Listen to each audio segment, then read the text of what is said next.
우리의 팔자는 이번 부흥이 하는 이 팔자로 딱 바뀌었어요. 생육하고 따라서 생육하고 번성하고 충만하라 다스리라. 하나님께서 날마다 우리에게 생육 창조의 근처를 주셔서 자꾸 하나님께서 번데기는 아이들을 주시고 그러면서 무엇인가 새로운 것에 도전할 수 있는 그러한 생각들을 주님께서 주실 줄로 믿습니다. 아멘. 그리고 그것이 이거 하고 집어치우고 저거 하고 집어치우고 저거 하고 집어치우고 계속 인생 살면서 조금 하다가 안 되고 집어치우고 안 되고 집어치우고 그런 게 아니라 그것이 뭐 실패하는 것도 있고 그렇게 하겠지만 그러나 어느 순간에 내가 하는 그 일에 하나님께서 번성의 복을 주셔서 쫙 확대되는 아멘? 그런 역사가 일어나기를 축원합니다. 그리고 마지막으로 하나님께서 충만하라. 그거는 내가 완성하라. 번성하라 이 말은 뭐 제자를 양육하라. 뭐 그런 것도 되겠죠. 그리고 완성하라. 내가 그 가운데 전문가가 되라. 그 분야에서 누가 뭐라 그래도 네가 전문가야. 너희 회사에서는 누가 뭐라 그래도 네가 최고 전문가야. 너가 하는 그 업종에서는 누가 뭐라 그래도 네가 최고 전문가야. 그렇게 될 정도로 하나님께서 우리를 사용하게 되실 줄로 믿습니다. 그리고 그렇게 되기를 위해서 기도하십시오. 내가 어떤 회사를 다닌다 그러면 이 분야에 내가 전문가가 되게 해달라고 그렇게 우리가 기도하시면서 하면 반드시 생육, 번성, 충만 역사가 나타나고 그렇게 하기 위하여 하나님께서 우리에게 주시는 복이 다스리라. 따라서 다스리라. 하늘의 쇠를 다스린다. 마귀를 다스린다. 그래서 우리가 예수 이름으로 선포하고 예수의 보혈로 다 기도하다 보면 그 마귀가 떠나가는 역사를요 우리가 보게 돼요. 네. 아멘. 그러니까 세상이요 마귀가 잡고 있는 이름은 우리가 생각보다 많습니다. 예수님 시절에는 귀신이 그렇게 많은데 지금 왜 귀신이 없어졌어요? 우리 영이 어두워져서 사실은 모든 곳곳에 원수마귀 사다리가 붙잡고 있는 그걸 우리가 모르고 있을 뿐이거든요. 그러니까 예수의 이름으로 명하면 원수마귀 사다리가 우리의 심령에서 떠나가는 역사가 생긴다. 두 번째는 땅의 짐승. 땅의 짐승은 항폐화된 심령이라고 그러죠. 오늘날 세상에 항폐화된 심령이 너무 많죠. 다 상담받아야 되고 다 우울증이고 저녁에 술 안 마시면 잠이 안 오고 여기도 그런 분 계시죠. 어젯밤에도 한잔하고 주무신 분들. 옛날에 우리 교회 온 그 청년이 그러더라고요. 목사님 자기는 저녁에 술을 안 먹으면 잠을 못 자요 그러더라고요. 뭐 그런 사람이 너무 처음 알았어요. 술을 안 마시면 잠을 못 잔대요 그냥. 이게 전부 다 항폐한 심령인데 항폐한 심령. 그 항폐한 심령은 우리가 예수 이름만으로 안 되고 기도하면서 예수의 사랑을 가지고 항폐한 심령은 우리가 다스릴 수 있다. 그러므로 저와 여러분에게 하나님의 사랑을 달라고 기도하시길 바랍니다. 그럼 세 번째 물고기. 물고기는 물질의 복이라고 그랬어요. 하나님께서 우리에게 물질의 복도 다스릴 수 있는 부어주는 생육 번성 충만하게 되는 그런 반드시 복을 저와 여러분이 받기를 바랍니다. 사실은 성도들이요 물질의 복을 받아야 돼요. 내가 보니까 뭔가 큰 일을 하려면 물질의 복을 받아야지요. 그거 없이 잘 안 돼요. 그러니까 물질의 복을 달라고 기도하셔서 반드시 물질의 복을 받읍시다. 물질의 복을 받는 사람은 보니까 직장 다니는 사람 잘한데 사업해야 돼. 직장 다니는 사람은 월급이라 딱 계산된 돈 외에는 안 돼. 그래서 사업을 해야 되는데 내가 보니까 희망은 여기보다는 여기가 더 더러.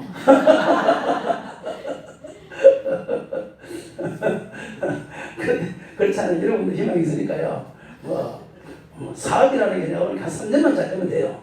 잘 되면 딱 정상에 딱 쓰면 어느 정도 수준에 쓰면 그 다음부터는 그냥 그대로 달려가는 거더라고요. 그러니까 지금부터는 늦지 않았으니까 사업을 하시는 분들은 창조의 건설이 달라고 해서 그 사업을 내가 어떻게 할 것이냐, 어떻게 해야 이 사업이 있을 것이냐, 창조의 건설을 달라고 해서 똑같이 하지 말고 무엇인가 하나님께서 번뜩이는 아이디어를 주셔가지고 그걸 가지고 내가 다 나가면 번성하게 되는 역사가 생긴다. 아멘. 뭐 누가 사고하는 문제인지는 모르겠지만 어쨌든 그렇게 하시고, 월급 받는 사람들은 어쨌든 그곳에 직장에서 계속 승진하는 수밖에 없죠. 남들보다 빨리 승진하시고, 다른 데 이직할 때 보너스도 받아서 이직하고, 명퇴를 한다고 명퇴를 신청했더니만 3년치 월급을 받았는데 한 달 만에 취직되고 다른 데야. 그래서 이런 역사가 물질이 복이죠. 물질. 어떤 사람은 막 삼성전자 사면 삼성이 내려가고, 뭐 대우를 사면 대우가 내려가고 막 이런 사람도 있는데, 주식 투자하는 사람들도 잘 기도해가지고 너무 막 놀마듯이 하지 말고 그냥 잘 기도해가지고, 노후 자금 마련하기 위해서 주식 투자하는 사람들 잘 기도해가지고 좋은 이렇게 주식을 조금이라도 저축하는 셈치고 그거 하는 사람도 있더라고요. 그 보니까 뭐 그것도 저는 나쁘다고 생각 안 해요. 어쨌든 노름하듯이 하면 안 돼요. 노름하듯이 하면 안 돼요. 그냥 베팅하고 그냥 막 집안 막 기도. 내가 아는 우리 탑부장의 한 사람이요, 부모님한테 유산을 어마어마하게 받았거든요. 그런데요, 이 양반이요, 태산지라는 사람인데 주식 투자를 하면서요, 맨날 며칠 그냥 주식에 미쳐 사는 거예요. 한 반 정도가 날아가고 있어요. 수억이 날아갔어요. 날아갔으면 그만둬야 될 거 아니에요. 근데 그만두세요. 이제 그만하고 그 돈 가지고 잘 살아야 될 거 아니에요. 그러니까 하는 말이 뭐라고 하냐면요, 내가 이 돈을 다 투자하지 않고 하면 나중에 후회할 것 같다는 거야. 나 그런 사람 또 처음 봤어요. 그래서 망하든지 행하든지 자기는 다 올인해가지고 딱 없으면은 자기는 노가다판에 가서 그때부터 일할 거라는 거야. 그러지 말고 차라리 그거 가지고 집 사놔놓고 지금부터 노가다판에 가서 일하세요. 그러니까요. 그런데도 말을 안 듣고요. 끝까지 하다가요, 싹 다 말아먹는데, 수십억을 다 말아먹는데, 다 말아먹고 진짜 자기 말을 자기가 지킨다고 노가다판에 가서 지금 열심히 일하고 있어. 불쌍해 죽겠어. 절대 그런 식으로 하지 말아요. 그거는 절대 하나님은 노름하듯이 하면 기뻐하잖아요. 아시겠죠? 우리 청년들이 좀 위험한데 절대 노름하듯이 하지 말고 딱 기도하면서 저축하듯이 적금 든듯이 그렇게 하면은 나중에 하나님께서 그걸 통해서 또 복을 줄 수 있다라는 것 기억하시길 바랍니다. 하여튼 하나님께서 창조의 권세를 주셔요. 창조의 권세. 그래서 그 창조의 권세를 다 가지고 기도 딱 하면 그것이 다 풍성하게 되는, 우리 여기 있는 모스포 교회에 그런 역사들을 경험하는 놀라운 일들이 일어나기를 바랍니다. 오늘은 우리가 마지막 시간에 그러면 이렇게 우리가 복을 받고 살다가 우리가 빛을 비추는 것처럼 등경 위의 삶을 살다가 하나님께 우리가 비추다가 주의 이름으로 내가 하는 모든 것 하나님께서 상급 주시고 또 주님께서 인정하시잖아요. 하시는데 오늘 우리가 주님의 재림에 대해서 한번 공부해 보려고 그래요. 마지막에 되면은 예수님 다시 오심을 믿으시면 아멘 합시다. 아멘. 예수님 다시 오십니다. 아멘. 아멘. 반드시 다시 오세요. 그 예수님 다시 오심에 대하여 잘 기록하고 있는 것이 다니엘서입니다. 다니엘서는 성경은 예언서들이 있는데요. 뭐 예레미야, 이사야, 예레미야, 에가 뭐 이런 것들은 앞으로 이스라엘이 망한다 하고 망할 것에 대해서 기록하는 것이 그 책입니다. 그런데 다니엘서는 이스라엘이 망하고 난 다음에 기록한 것이 다니엘서, 에스겔이에요. 다니엘과 에스겔은 포로로 잡혀간 거예요. 바벨론의 포로로 잡혀갔는데 그때 기록한 책이 이 다니엘과 에스겔인데, 이 다니엘서는 특별히 예수님 재림에 대해서 역사적 사건을 들어서 다 기록하는데 얼마만큼 성경이 정확한 책인지 여러분 아셔야 돼요. 이거요, 다니엘서를 보면요, 하나님의 예언이 이렇게 정확할 수 있냐 기초축풍하게 되어 있어요. 기초축풍. 야, 저는요, 성경에 보면 아수르 나오죠. 아수르가 있다는 거 여러분 다 아시죠? 아수르의 수도가 니느웨 아닙니까? 요나가 니느웨 가서 외치라. 아수르가 있었단 말이에요. 성경에 보면. 그렇죠? 아수르가 분명히 성경에 기록되어 있는데요, 세상 역사에는 아수르라는 게 없는 거 아십니까? 그 소리 듣고 깜짝 놀랐어요. 세상 역사에는요, 아수르라는 나라 이름 자체가 없어요. 역사물 기록 한 가지도 없어요. 세상 역사에는. 그러니까 세상 역사학자들이 뭐라고 했는가 하면 성경 거짓말 아니냐 봐라, 만들어낸 책 아니냐, 이렇게 이야기한 거예요. 왜? 아수르라는 나라가 있었으면 세상 역사의 기록에 아수르라는 나라가 있어야 될 거 아니냐. 근데 그 기록이 하나도 존재하지 않는 거예요. 고고학적으로 아무도 발견이 안 되는 거예요. 아수르 나라가. 그러니까 사람이 미치는 거예요. 그래서 공격을 했댔는데 기독교는 가짜다. 그렇게 하면서 공격을 하는데 반박할 말이 있는 거예요. 이게 아수르에 대한 유물이 하나도 없으니까. 그런데요, 성경을 다 연구하던 성경학자 중에서 레이어라는 사람이 있었어요. 레이어라는 사람이. 그 사람이요, 성경을 연구를 해가지고 아수르라는 나라가 여기쯤 있었을 거다 생각하고 그 성경을 기준으로 해서 아수르라는 나라를 찾기 시작했습니다. 그런데요, 아수르라는 나라를 찾는데 기저촉봉할 것이 뭐냐면 아수르라는 나라가 토사가 덮어가지고 화산재가 덮어가지고 그대로 땅속에 잠긴 거예요. 수십 미터 밑에. 그리로 알렉산더 대왕이 지나가고 그리로 느부갓네살이 지나가고 다 지나갔는데도 로마 황제 가이사가 지나가고 했는데도 토사에 잠겨가지고 땅속에 있는 바람에 그걸 발견을 못한 거예요. 이 사람이요, 레이어라는 학자가 1800년대에 가서 그걸 발견한 거예요. 1800년대까지는요 아수르라는 나라가 지구상에 존재하지 않는 나라라고 생각했어요. 세계 모든 역사가들이 실제적으로 존재하지 않는 나라가 아수르다 이렇게 됩니다. 그런데 1800년대에 레이어라는 사람이요 아수르라는 나라를 발견해가지고 그걸 전부 다 걷어내고 그 속에 유물을 다 발견했는데 세계에서 제일 큰 박물관이 대영박물관인데 대영박물관에 지금 남아있는 옛날 유적물 중에서 제일 많은 유적이 아수르 유적입니다. 왜냐? 토사가 덮어도 그대로 남아있습니다. 그래서 지금 대영박물관에서는 아수르의 유적이 제일 많은데 그래서 우리는 지금은 아수르 당연히 있다 생각하지만 1800년대까지는 아수르라는 나라는 지구상 역사 어디에도 존재하지 않았던 나라입니다. 성경책에만 존재했던 나라예요. 성경이요 그만큼 정확하다는 걸 여러분 아셔야 됩니다. 성경은요 놀라운 책입니다. 이게요. 야, 그래서 세계 역사가들이 그 다음부터 아수르도 못했어. 아수르도 못했어. 그 다음부터 하지마 아수르 나와 아수르 나와. 그 다음부터 우리는 절대 아수르 아수르 놀라서 교회에서 아수르 이러면 놀래가지고 잡아요. 왜? 1800년대까지는 아수르라는 나라가 없다고 했거든, 지네들이. 그래서 성경이 가짜라고 했거든. 그런데 아수르가 발견이 되어버렸거든. 뭐라고 말하겠어, 그때 와서? 할 말이 없어지네, 할 말이 없어지네. 성경이요, 얼마나 정확한 예언서인지 여러분들 먼저 딱 기억하셔야 됩니다. 할렐루야. 그런데 다니엘이 예레미야서에 보면 앞으로 유다야, 너네들 망해, 항복해, 바벨론한테 망해. 이렇게 예레미야가 그렇게 외쳤는데도 울어가면서 외쳤는데도 항복을 안 했어요. 그래가지고요 진짜 회개하고 돌아오지 않아가지고 망하는데 망하고 난 다음에 다니엘이 딱 포로로 잡혀갔는데 다니엘이 포로로 잡혀가고 난 다음에요 느부갓네살 왕이라는 사람이 꿈을 꿉니다. 그날 밤에 꿈을 꾸는데 어떤 꿈을 꾸냐면은 이렇게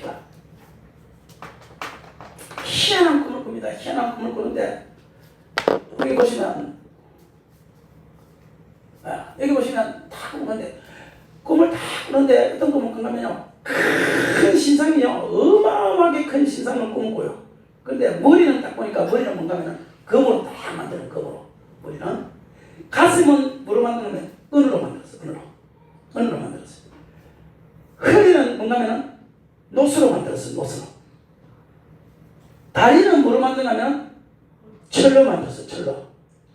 발가락 10발가락인데 10발가락을 딱 보니까 반은 철로 만들었고 반은 진흙으로 만든 거야. 요 꿈을 딱 꿨는데 갑자기요 하늘에서 돌 하나가 큰 돌 하나가 내려와서 머리를 때리지도 않고 가슴을 때리지도 않고 다리를 때리지도 않고 어딜 때는 10발가락을 때려버리는데 10발가락을 때리는 그 순간 머리부터 시작해서 전부 다 와장창창창창 다 무너지는데 무너지고 나니까 그 조그마한 돌멩이가 그 다음부터 커지기 시작하는데 태산만큼 커지더니만 온 세상이 그 돌의 나라로 바뀌어버린 거예요. 아무것도 없고 그 꿈을 꿉니다. 느부갓네살 왕이 너무너무 신기해가지고요 도대체 이게 무슨 꿈이냐 너무너무 신기해서 일어나가지고 신하들 다 모여 다 모여 야 너네들 내 꿈을 한번 맞춰봐 이래요. 근데 웃기는 게 뭐냐면요 꿈을 해석해나는 것이 아니고 내가 꿈을 맞추라는 거예요. 야 이게 미치는 겁니다. 왕이시여 말씀해 주시면 우리가 요셉처럼 해석하겠나이다 이렇게 말하는데요. 이 왕이요 얼마나 이게 대적같은 왕인가면 야 내가 그 꿈을 갖다가 이야기해주면 너네들이 앞으로 그게 1000년 이후에 일어날 꿈에 해석하면 내가 그걸 어떻게 증명하냐. 그러니까 너네들이 정말 신통한 사람이라면 너네들이 꿈을 맞춰.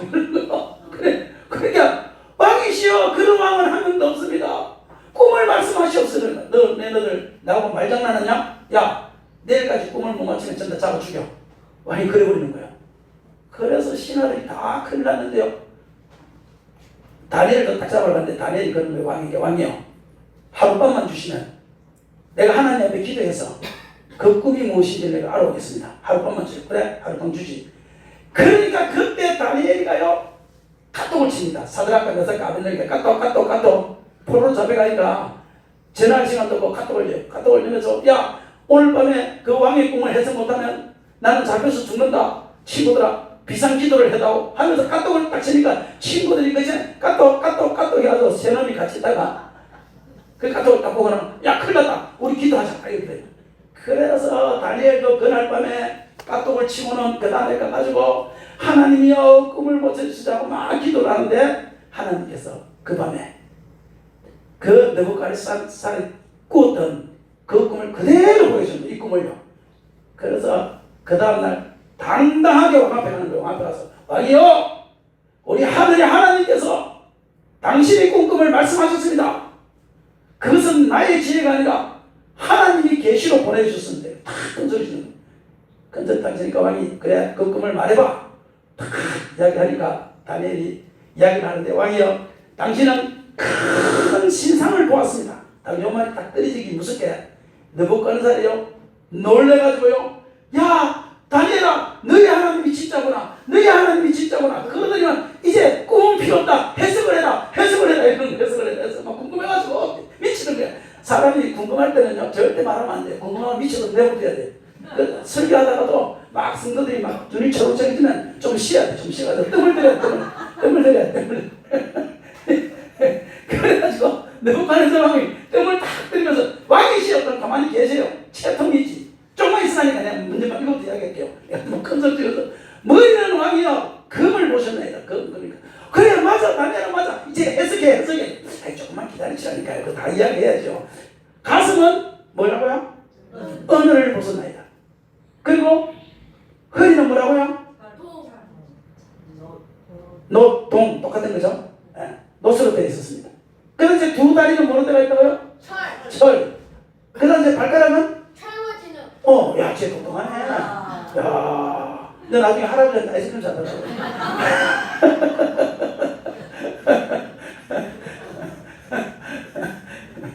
그렇게 딱 얘기하니까요.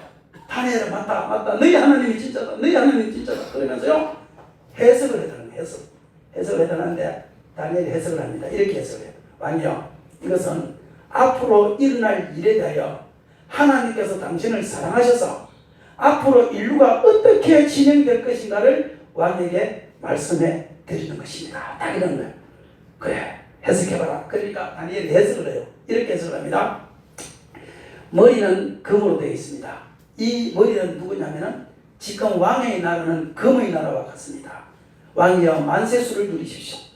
그러나 왕의 나라는 금과 같다 할지라도 세상 역사를 보면 한 나라가 영원한 법은 없습니다. 때로는 사라지고 때로는 나타나고 합니다. 왕의 시대까지 이 나라가 장수하겠지만 이 금과 같은 나라도 영원하지 않고 큰 날 언제인 줄은 알 수 없지만 그때 왕보다 못한 한 왕이 나타나서 그때 은의 나라와 같은 나라를 만들 것입니다. 그리고 그 왕이 죽고 나면 그 다음에 동의 나라와 같은 것, 그 다음에 죽고 나면 철의 나라와 같은 것, 그 다음에 열 발가락의 나라가 나타나서 세상을 지배할 것이다 이렇게 이야기하는 거야. 그래 그게 뭐냐? 그럴 때 다니엘의 해석을 딱 보면 뒤에 가서 뭐라고 하는가면요 이렇게 이야기합니다.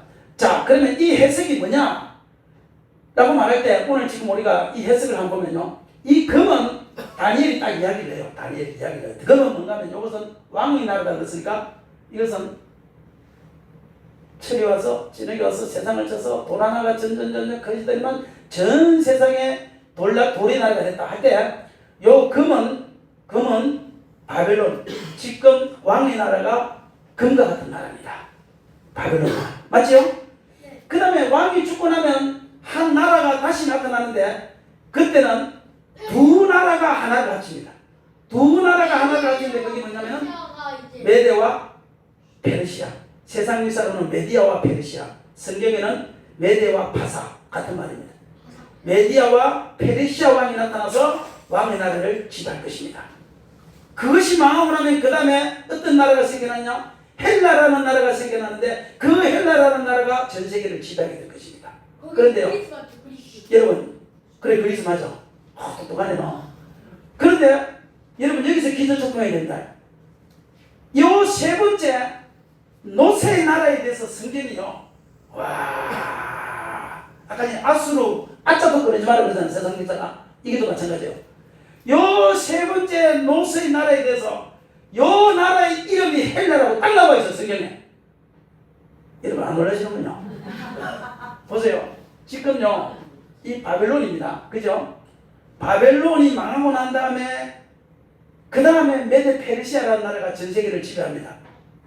요게 망하고 난 다음에 알렉산더 대왕이 나타나서 헬라라는 나라를 세우는데 지금 다니엘은 요 바벨론이 나라인데 그 성경의 바벨론의 나라 이 시절에 이미 앞으로 일어날 역사에 대해서 기록을 하면서 헬라라는 이름을 헬라 왕이라는 이름을 기록하고 있다는 것 여러분 아십니까? 네. 따라서 성경은 진짜 신기하다. 그러면서 그 헬라 왕이 죽고 나면 로마가 두 달인데 지금 우리가 볼 때는 동로마 서로마. 지금 우리가 볼 때는요 과거의 역사죠. 이미 일어난 역사죠. 근데 이 당시에는 앞으로 일어날 역사이기 때문에 대단한 것입니다. 여러분. 일어나지 않은 앞으로 일어나야 될 역사인데 그걸 이름까지도 맞추고 있다는 사실. 얼마나 이 대단한 성경이 다니엘서인지 모릅니다. 그리고 난 다음에 로마가 망하고 나면 열 발가락의 시대가 오는데 열 발가락의 시대가 오고 나면 그때는 세상 역사는 다 없어지고 돈의 나라, 메시아의 나라라고 그렇게 해요. 그걸 7장에 넘어가면 성도의 나라라고 그렇게 해요. 그 주님의 나라가 이 땅에 와서 세상 역사는 다 무너지고 주님이 재림하실 때 세상 역사는 다 무너지고 그때부터는 이 세상은 존재하지 않고 주님의 나라만 존재합니다. 여기 다니엘서요. 신기하지 않습니까 여러분? 신기하죠? 네. 그런데요 이 놀라운 게 뭐냐면요 바벨론이 망했죠. 그 다음에 이 바벨론은 금과 같은 나라인데 바벨론을 무엇을 상징하는 거면 오늘날 우리가 바벨론에 붙어있지 마라. 바벨론은 망한다. 믿습니까? 바벨론은 뭐가 같은가 하면 영광입니다. 영광. 바벨론의 영광은요 요한계시록 20장 이후도 오다시피 영광이 어마어마한 나라입니다. 이 바벨론의 영광이 무너진다는 거예요. 여러분 저와 여러분이 신앙생활 하면서 영광에 도취되어서 살면 큰일 납니다. 여러분. 이랬습니까? 무너지게 되어 있습니다. 우리는 도의 나라를 바라보고 살아야지. 주님이 재림할 것을 바라보고 살아야지. 영광, 사람 영광 바라보고 그 위에 도취돼서 살다가 거기에 붙어있다가 주님의 도의 나라에 내가 붙어있지 않고 거기에 붙어있다가 주님이 오실 때 우리는 어떤 책망을 들지 모른다 이 말이에요. 그러므로 오늘 여기에 영광, 세상 영광 바라보면서 내가 누군데, 내가 근사인데, 내가 계층 멤버인데, 내가 장로인데, 내가 원래 장로인데, 내가 이 건축할 때 내가 했는데 이런 세상 영광에 사로잡혀서 살면요 그 사람이 어떤 사람이냐? 바벨론에 붙어있는 사람이에요. 바벨론에. 그 위대한 바벨론의 영광도 무너졌습니다. 오늘 저와 여러분이 개떡 같은 그 영광에 취하지 마시고 내가 뭐 총회장인데 내가 뭐 누군데 그 개떡 같은 영광에 취하지 마시고 우리의 눈이 주님의 나라에 붙어있기를 바랍니다. 아멘. 두 번째 메데 페르시아는 뭐냐면요 요거는 7장에 보면 오는데 요거는 소유입니다. 소유. 사람이요 소유욕에 붙잡혀 있으면 안 되는 거예요. 우리 한국 사람들이요 참 재밌습니다.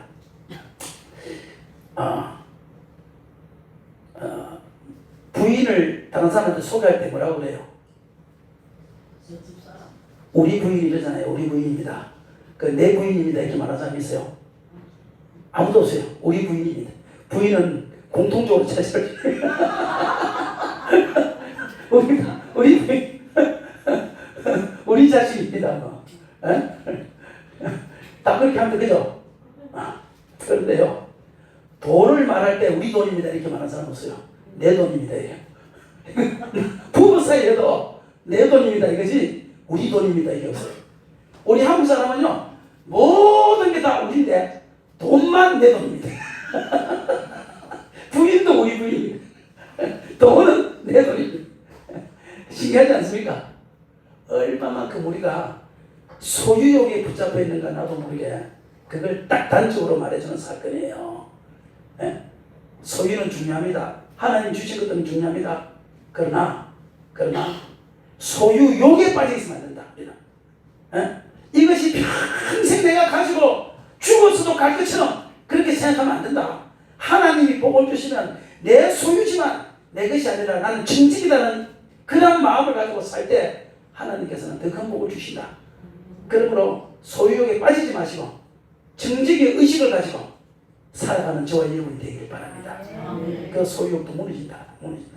세 번째, 헬라는요, 이게 참나 헬라 이게 대단한 거지. 이게 노네요. 자, 헬라 이게 대단한 것이 뭐냐면요, 헬라는 알렉산더 대왕을 잘 알죠.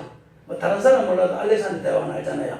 근데 이 알렉산더 대왕이요, 우리가 성경에 빌립보라고 부르죠. 빌립보. 그 사도행전 16장에 사도 바울이 빌립보 가서 자두장사한테 가고 빌립보 감옥에 가서 이렇게 그 깊은 감옥에 가서 매를 맞고 그래서 빌립보 교회를 만들잖아요. 빌립보. 그 빌립보가 누군지 아세요? 그 빌립보가요, 알렉산더 대왕 아버지 이름입니다. 알렉산더가요, 아버지가 그 빌립보에서 어마어마한 금광을 발견해가지고 세운 도시가 빌립보예요. 그래서 자기 이름을 따서 빌립보라는 이름을 지은 거예요. 알렉산더 아버지가 빌립보예요. 교회면 별것 다 가르쳐 주시죠. 그런데 어마어마한 금광을 발견해가지고 빌립보라는 도시를 지었단 말이에요. 그리고 자기 이름을 따서 빌립보라고 이름을 지었어요. 지금 그 다음에 그 아들이 알렉산더가 뒤를 이었는데 알렉산더가요, 야망이 얼마나 컸냐면요, 이랬어요. 23살에 내가 23살이 되었으니 이 전 세계를 내가 지배하리라, 이런 야망을 가졌어요. 어마어마한 야망이죠. 그래가지고 이 페르시아는요, 그 당시에 군사가 80만이었어요. 80만. 이 헬라는 군사가 4만이었어요. 4만 대 80만. 이게 지금 비교가 안 되죠. 4만이면 예를 들어서 여기 그 모소포 지역 사람이고 80만이면 제주도 전체 사람이야. 이 모소포 사람이 전쟁을 붙어서 제주도 전체 사람과 지금 대결하겠다는 거예요. 요 23살짜리가. 그리고 지금 전 세계를 지배하고 있는 게 누구냐면은 요 페르시아. 그런데 조그마한 23살짜리가 내가 전 세계를 지배하겠다, 23살 야망을 가지고 자기가 가진 전 재산을요 4만 명의 그 군사들한테 다 나눠줘버립니다.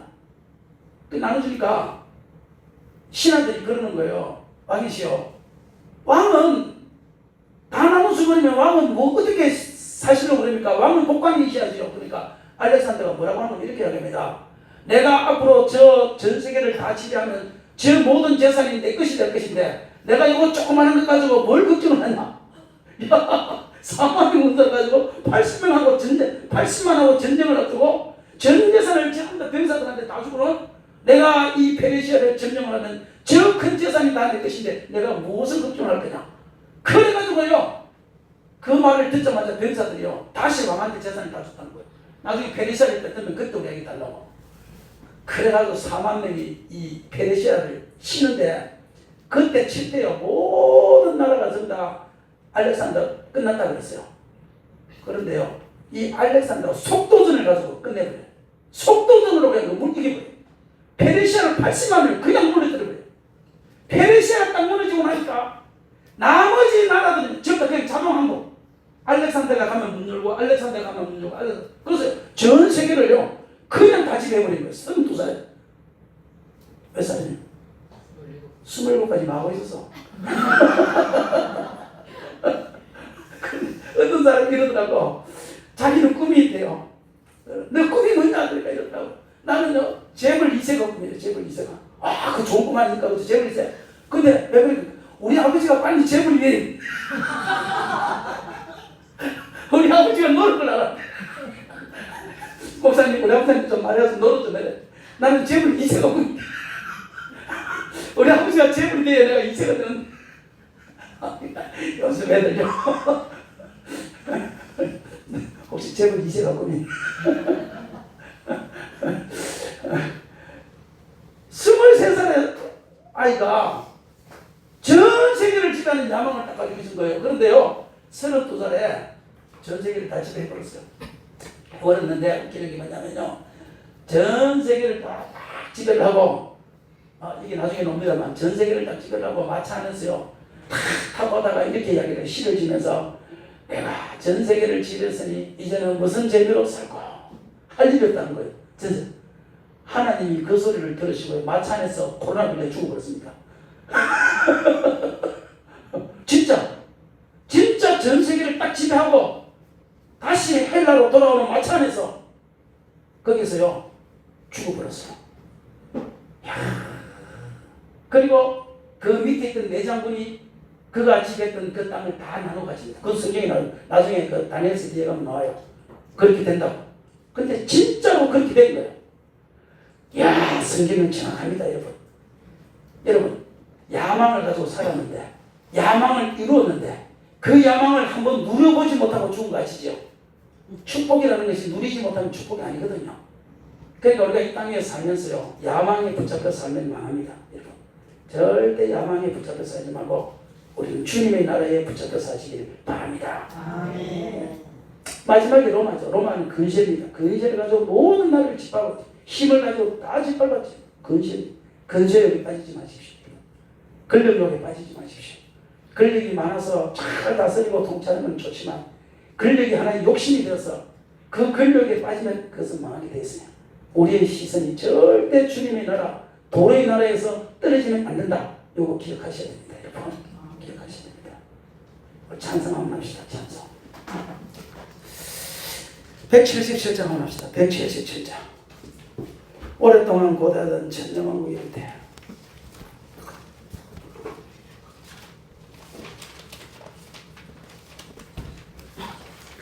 (177장)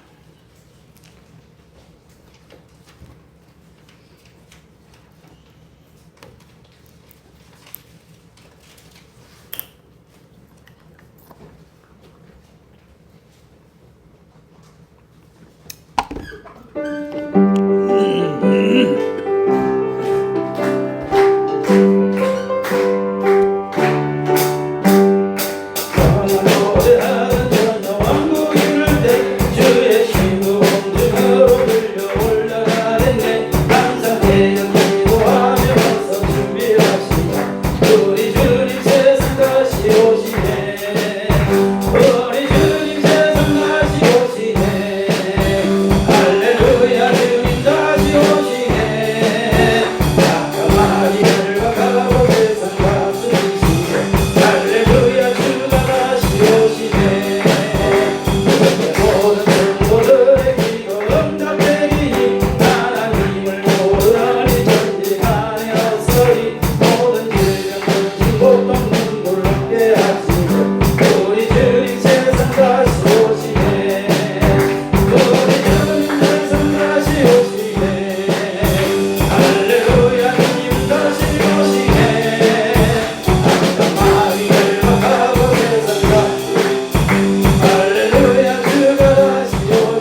페르시아든 모든 영광을 가졌던 로마든 열 발가락의 시대든 어떤 시대든 간에 우리 주님 도의 나라가 올 때는 이 세상에서는 끝나고 주님의 나라만 존재한다. 주님 반드시 재림하신다. 그걸 기록하고 있는 게 그게 다니엘서입니다.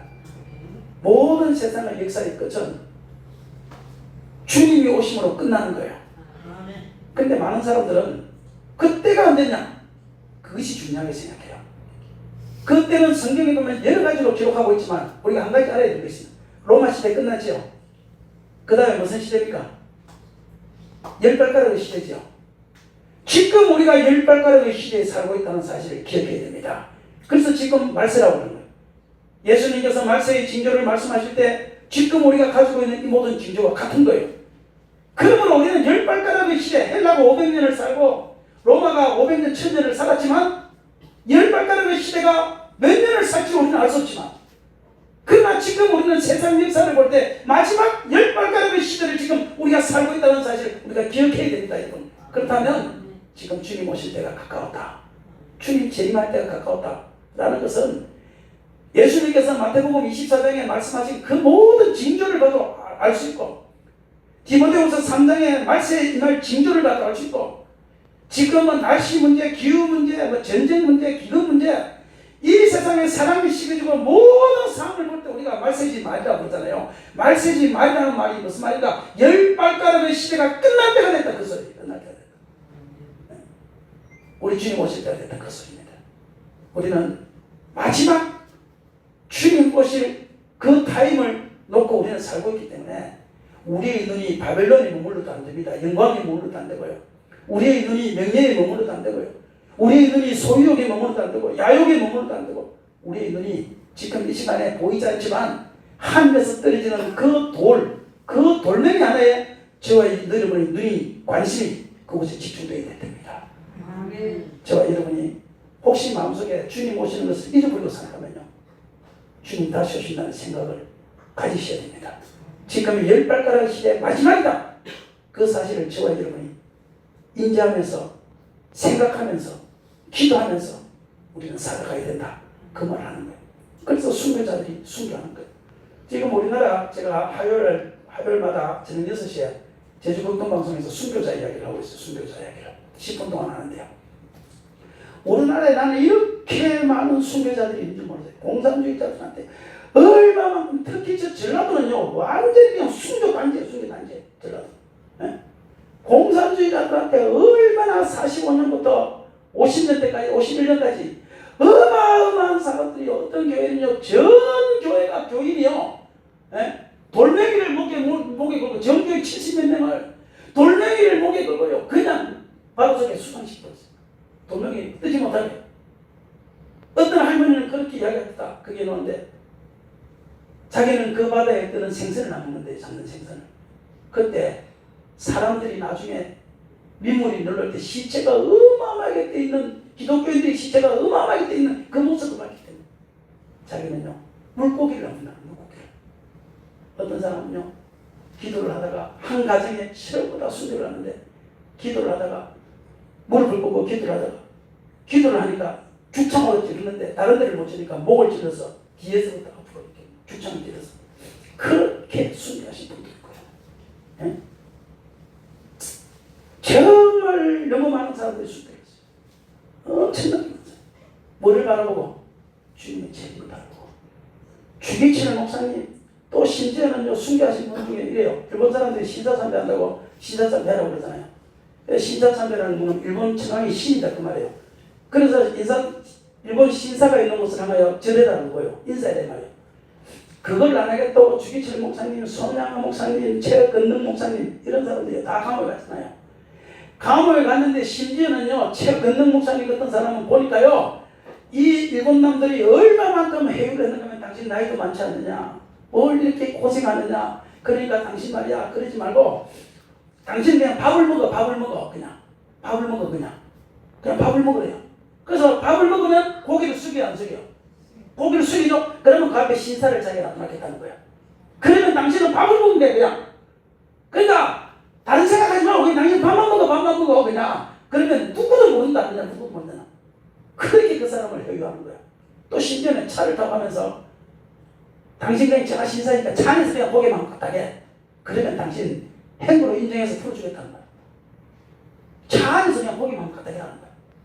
안 하는 거야. 최근능 목사님은 그 나이에 당신 나이 들어서 어떻게 할 거냐. 그냥 고개 밥상에서 밥만 먹어요. 밥상을 갖다 놓고 신사를 딱 갖다 놓고 고개만 숙이면 괜찮은 그 자리에서 최근능 목사님은요 40일 금식기도를 해버립니다. 난 그 짓 안 한다. 그 나이에 40일 금식기도를 하다가 끝나고 난 다음에 얼마 있다가 돌아가서 죽였었어요. 예수님 다시 오신다는 그 생각 하나 가지고 내가 지금 이렇게 밥을 먹는 이 순간에 주님 다시 오신다면 내가 주님 앞에 무슨 말을 할 것이냐. 내가 그동안 주님 앞에서 열심히 살았는데 이 도로의 나라가 지금 열발가락의 시대 마지막에 내가 살고 있는데 이때 내가 밥을 먹는 이 순간에 주님 재림하신다면 내가 뭐라고 말할 거냐. 그래서요 최근능 목사님은요 40일 금식기도를 해버렸습니다. 그 나이에. 그리고 40일 금식기도가 끝나고 몸이 쇠약해져서 돌아가셨어요. 그래서 지금 순교자 기념관 가면 있어요. 그렇게 숨겨졌습니다. 우리 제주도도 마찬가지죠. 제주도 최초의 선교사이신 이기품 목사님이요. 제주도 대한민국 최초의 선교사 이기품 목사님도 마지막에 돌아가실 때 신사참배 때문에 그때 제주도 올 때 그러잖아요. 제주도 저 어렵고 힘든 땅이지만 저 죽어가는 영혼들을 위하여 우리가 가지 않는다면 누가 갈 것입니까? 진짜 왜 멋있는 사람들은 말도 멋있게 해요. 어떻게 그런 말을 합니까? 저 죽어가는 영혼들을 위하여 우리가 가지 않는다면 누가 갈 것입니까? 야 멋있지 않습니까 이거? 말을 멋있게 했어서 멋있는 사람이 됐나요? 멋있는 사람이 말을 멋있게 하는 거예요. 헷갈려 해서 돼요. 그래가지고 제주도로 온 거 아니에요. 나중에 제주도 13년 동안 사역을 마치고 육지로 가가지고 그때 신사참배를 하라고 나이가 70입니까? 매도 때리고 온갖 고문을 잡았대. 주님께서는 나를 이때까지 모른다 하지 않았는데 내가 지금 좀 더 살겠다고 내가 일본 천황에게 전할 수 있다. 그리고 그분도 순교하셨잖아요. 여기 모습 보니까 여기 모습 보면 대전교회라고 써요. 추사 김정일 기념관 아시죠? 그 앞에 가면 대전교회가 있어요. 대전교회. 그 대전교회 이도종 목사님. 우리 제주도에 최초의 목사님이세요. 제기로 목사예요. 그거 하나 뜬다면 대전에 살면서 알고 살아. 제주도 제기로 목사는 누구라고? 이도종 목사님. 종. 도의 종이다 말이야. 도의. 알겠죠? 나중에 끝날 때 다시 물어볼까요? 어? 대전에 살면서 그 정도는 알아야 될 거 아니에요. 제주도 최초의 목사님은 이도종 목사님인데 이도종 목사님은 제주도 제1호 목사면서 제1호 순교자예요. 순교자. 예? 추사 김정일 기념관 주차장인데 옆에 있는 대전교회 제1호 목사면서 제1호 순교자예요. 그분도요 마지막 순교하실 때 4.3도 순교했어요. 40대 4.3도 우리 기독교인데요 공산주의자들한테 한 30명 가까이 순교했어요. 예? 이쪽 모스포 교회 여기 모스포 교회 있잖아. 모스포 교회 그 장로님 중에서 제1호 순교자예요. 제1호 순교. 새벽 예배 가다가 중학생들한테 공산주의자들한테 죽창으로 6발이 찔러서 6명한테 6발이 찔러서 돌아 순교했어요. 그런데 이도종 목사님은 그 사상 때문에 이가 막 그냥 피비린내가 날 그때 기독교인이라면 다 죽어갈 때 걸리면 죽을 때 그때요 예배를 드린다고 사천 팔기를 온 거예요. 대전교회까지 저기에서 고산에서 집이 고산이거든요. 그때 이쪽 다 돌밭이잖아요. 근데 아스팔트가 아니잖아요. 산길이잖아요. 그때 진자전거를 타고 거기 오는데요 성도들이 이렇게 이야기합니다. 지금 너무 심각하니까 우리 주일날 예배만 드립시다 그래요. 근데 이도종 목사님은 독립운동가였거든요. 일제시대에도 내가 독립운동하면서 예배 드렸는데 지금 무슨 이 시대에 강복된 이 시대에 예배를 안 드릴 수가 있냐. 그래가지고 예배를 드리는데 48년 6월 18일날 사상이 일어나고 2달 딱 있다가 6월 18일날 그 고산에서 이 교회에 오시다가 비둘기색 두루마리 옷을 입고 그 다음에 진자전거를 타고 진자전거 위에다가 성경 찬송을 올리고 자전거를 타고 딱 오다가 3명의 그 공비들이 만나요. 공비들 3명이 너 누구냐? 그러니까 다음 달에 나 목사다. 목사다 그러면 죽거든요. 목사다. 그러니까요. 그래? 따라와. 그러는 거예요. 그래서 따라가니까 어디로 갔냐면 구덩이 입고 바지가 있고 구덩이 바지 있는데 거기 들어갔어요. 총뿌리를 겨누고 들어가. 그러니까 들어가야지 어떡해요. 너 마지막으로 할 말 있으면 해봐. 그렇게 이야기하니까 이도정 목사가 이렇게 이야기해요. 저기 있는 성경 찬송을 나한테 좀 갖다 놔. 성경 찬송을 갖다 주니까 여기 지금 구덩이가 바지가 있으니까 밑에 들어가서 탁 들어가가지고 성경 찬송을 올려요. 그리고 핸드폰이 없을 테니까 해중시계를 가지고 다녔는데 그 해중시계를 거기다 탁 올리잖아요. 그리고 나서 그곳에서 나는 이제 천국 가. 나는 이 시간 천국 가. 주님 앞에 가. 나 이제 더 이상 성경 찬송 필요 없어. 영광스러운 주님을 내가 만날 거야. 근데 말이야, 너희들도 천국 가야 돼. 예수 믿고 천국 가야 돼. 오늘 이 시간 너희들도 너희 잘못을 회개하고 예수님 믿어. 그리고 이 성경 찬송을 너희들이 좀 읽어보고 너희들도 나중에 천국에서 만나자. 야, 총뿌리를 겨누고 있는 그들을 향하여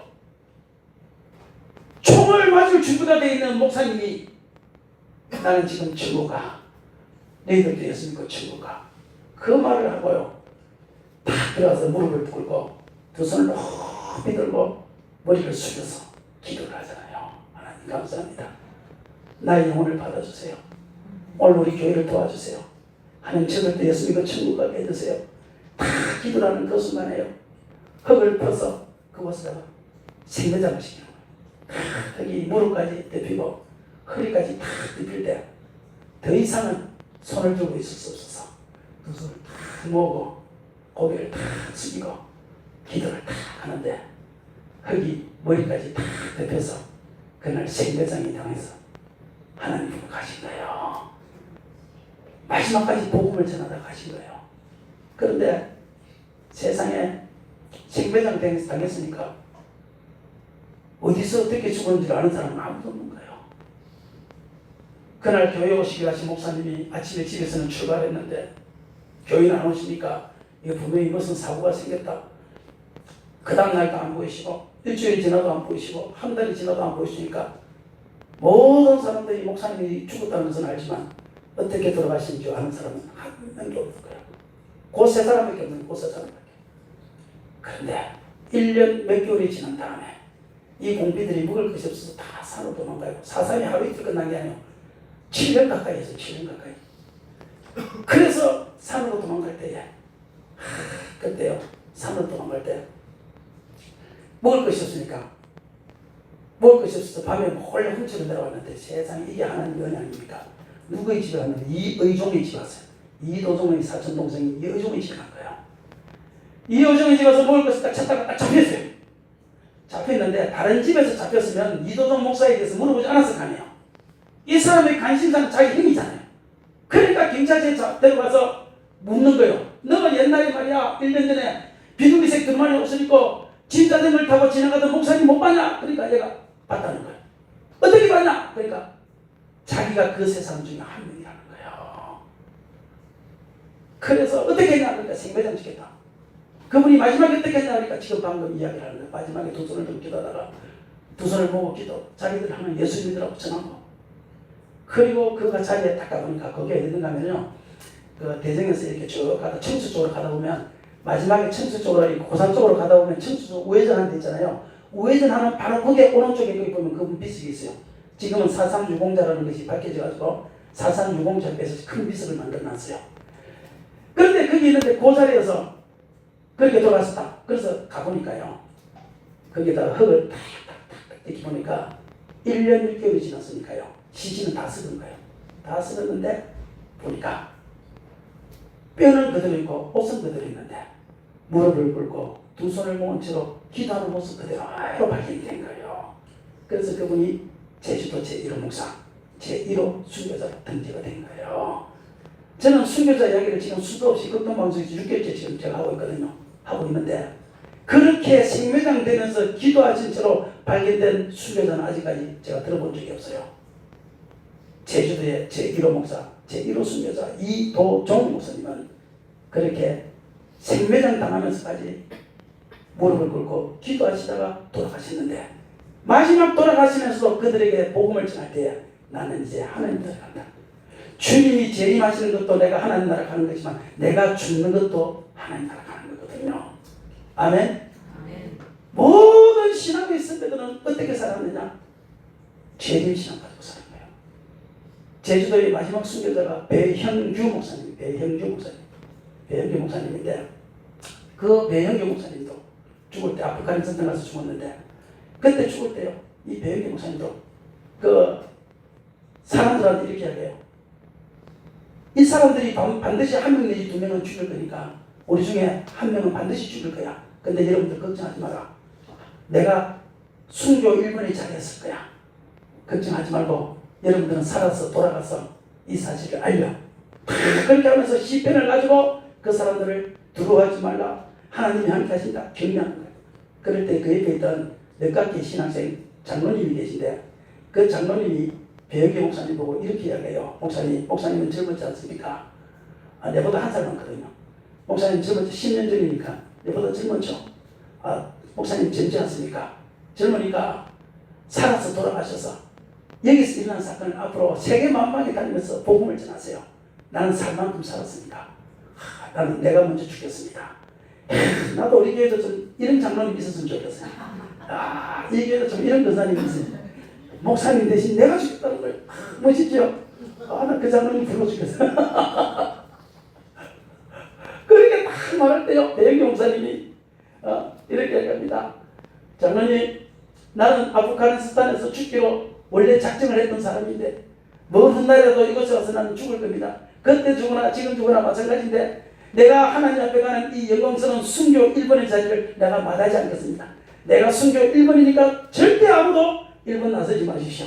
다 그렇게 하니까 그 장로님이 얼마나 멋있겠다고 이렇게 이야기해요. 목사님, 그러면 우리 제비뽑기 합시다. 나 이런 멋있는 제비뽑기는 들어본 적이 없어요. 우리 청회장 되려고 제비뽑기 하시기 들어봤어요. 근데 누가 먼저 죽을 것이냐, 이거 제비뽑기 한다고 소리 쳐 들어가서 거기서 나는요. 야, 멋있잖아요. 서로 죽으러 서로 이제 화장실 청소하려고 싸우다가 그럼 제비뽑기 하자 이거예요. 이거를 네가 먹을 거냐 내가 먹을 거냐 제비뽑기 하자 이게 아니고 이거 네가 먹을래 내가 먹을래 싸우다가 제비뽑기해서 먹자 이게 아니고 세상에 네가 죽을 거냐 내가 죽을 거냐 싸우다가 그러면 제비뽑기해서 죽자. 야, 멋있지 않습니까 여러분? 좀 이런 멋있는 우리 성도들이 좀 됩시다. 이런 멋있는 우리 목회자들이 좀 됩시다 여러분. 그래가지고 딱 그렇게 말하니까 제비뽑기 합시다 하고 그 장로님이 말하니까 배영기 목사님 하는 말이 장로는 목사의 말을 듣는 거예요. 순종을 그때 딱 요구하는 좀 이런 멋있는 순종을 좀 요구해봐. 맨날 쓸데없는 순종 요구하지만 야, 장로는 목사의 말을 듣는 거예요.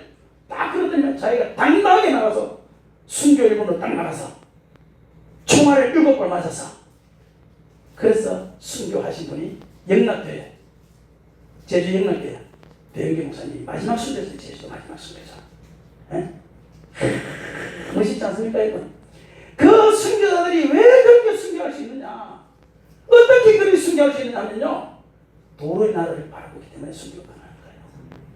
도로의 나라를 바라보지 못하면 주님 다시 재림할 것이다 그걸 생각하지 못하면 누구도 순교할 수 없습니다. 누구도 영광의 욕심을 이길 수 없습니다. 소유욕을 이길 수 없습니다. 명예욕을 이길 수 없습니다.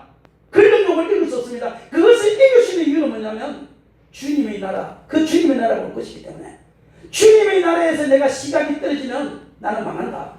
결국 내가 갖고 있는 영광도 소유도 권력도 언젠가는 다 없어질 거야. 오직 도의 나라에 붙어있는 사람만 상급받고 멸류관 받을 거야. 그 생각을 가지고 그들은 순교의 길을 걸어가는 거예요. 여러분, 우리는 지금 이제 마지막 시대를 살고 있지 않습니까? 열불가닥 시대를 살고 있지 않습니까? 이미 우리한테는 로마까지는 이미 지나간 과거 아닙니까? 다니엘이 말할 때는 미래였지만 지금 우리한테는 이미 과거입니다. 지나가서 이미 그것이 맞다면 마지막 한 가지도 맞을 줄 믿으시길 바랍니다. 마지막 한 가지도 맞다면 이제는 마지막 남아있는 역사는 뭐냐? 주님 다시 이 땅에 오신다는 것, 주님 재림하신다는 것, 주님 재림하실 때 저와 여러분의 눈에서 눈물을 씻어주신다는 것, 그것이 이제 마지막 남은 하나의 열 발가락의 시대라는 사실 기억하십시오. 그것이 은혜주가 중요한 것이 아니라 내가 순교적 신앙을 가지고 재림적 신앙을 가지고 매일매일 주님 앞에서 신앙생활 해야 된다는 것. 그것이 중요한 것입니다. 이제 어제보다 오늘이 가깝잖아요. 마지막 열 발가락 시대의 마지막을 지금 우리가 살고 있잖아요. 모든 사회 현상을 봐도 마찬가지잖아요. 다 여러분이 났잖아. 다 인지하잖아요. 우리 이번 부흥회를 통해서 구원의 확신을 가진 것도 다 좋고 5대 의무를 하는 것도 다 좋은데 우리가 신앙생활 할 때 정말 재림의 신앙 가지고 한번 해보자. 재림의 신앙 가지고 해보자. 예? 자꾸 눈에서 떨어질 때마다 주님의 나라가 눈에 떨어질 때마다 다시 다니엘서를 생각하면서 안 되지. 주님의 나라에 눈이 떨어지면 안 되지. 그걸 바라본다면요. 머지않아 주님 오실 때 저와 여러분을 반드시 칭찬하시고 우리 다 같이 천국에서 부둥켜 안고 즐거워하면서 기뻐하는 그런 날이 반드시 오실 줄 믿습니다. 힘들고 어렵지요. 순교하는 사람보다 어려운 것입니까? 그 사람들도 주님의 나라를 바라보고 이겼다면 저와 여러분이 물질적으로 좀 건강에 어려움 있어도 주님께서 아시고 기억하시고 갚아주시고 함께하시고 조금 있으면 주님 오실 때 내가 주님의 나라에서 칭찬 듣는다. 그 생각을 하면서 다 이길 수 있는 저와 여러분이 된다면 이것이 저와 여러분이 다 멸류관이 될 줄로 믿습니다. 그것이 영광이요 멸류관인 줄 믿으시기 바랍니다. 저와 여러분이 교회를 위해서 헌신하고 충성하고 헌신하는 이게 처음보다 영광이요. 사도 바울이 뭐라고 합니까? 데살로니가 교회 너희가 나의 영광이요 멸류관이다 그러잖아요. 여기 있는 성도들이요. 여러분이 키운 이 신앙들이 전부다 여러분의 멸류관. 이 모습보 교회의 멸류관 다 우리 목사님 사모님의 멸류관은 여러분들이에요. 여러분이 키운 자식들 신앙적으로 양육했던 사람 물 한 컵 줬던 그 아이들 그 아이들이 신앙생활 잘하면 그게 전부 다 여러분의 영광이요 여러분의 멸류관인 거 아시죠? 그것이 주님의 재림을 바라보고 사는 사람들의 마음가짐인 것입니다. 우리 그렇게 살아봅시다. 힘들고 어려워도 주님 다시 오신다. 그때 눈에서 눈물을 씻겨주신다. 믿으시고 참고 인내해서 승리하는 저와 여러분이 되기를 주의 이름으로 축원합니다. 우리 찬송 한번 다 합시다. 오랫동안 고생했던